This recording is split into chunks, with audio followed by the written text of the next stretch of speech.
मुख्यमंत्री माझी लाडकी बहीण योजनेचा 10वा हप्ता वितरण प्रक्रिया आजपासून सुरू करण्यात आलेली आहे। परंतु काही महिला भगिनींच्या खात्यामध्येच हे पैसे येणार आहेत अशी माहिती महिला व बालविकास मंत्री अदिती तटकरे यांच्या माध्यमातून देण्यात आली आहे। व्यवस्थित माहिती समजून घ्या। मुख्यमंत्री माझी लाडकी बहीण योजनेतील सर्व पात्र लाभार्थी महिलांना एप्रिल महिन्याचा सन्मान निधी वितरणाची प्रक्रिया आजपासून सुरू करण्यात येत आहे। पुढील 2 ते 3 दिवसात सर्व पात्र लाभार्थ्यांच्या आधार लिंक असलेल्या बँक खात्यात एप्रिल महिन्याचा सन्मान निधी जमा होईल अशी माहिती स्पष्टपणे या ठिकाणी देण्यात आली आहे।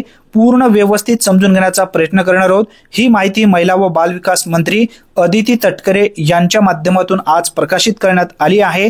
बघा, या ठिकाणी सुद्धा उल्लेख करण्यात आलेला आहे।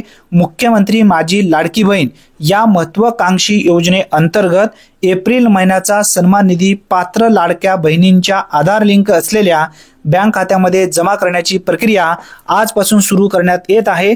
पुढील 2 ते 3 दिवसात ही प्रक्रिया पूर्ण होईल आणि सर्व पात्र लाभार्थ्यांना निधी थेट त्यांच्या बँक खात्यात जमा होईल असा सुद्धा उल्लेख या ठिकाणी करण्यात आलेला आहे। जर तुमच्या बँक खात्याला डीबीटी ऍक्टिव्ह नसेल तर लवकरात लवकर करून घ्या। चॅनलवरती पहिल्यांदाच आला असाल तर अशाच अचूक व्हिडिओसाठी चॅनलला नक्की सबस्क्राइब करून ठेवा। धन्यवाद। पुन्हा भेटूया, तोपर्यंत जय हिंद।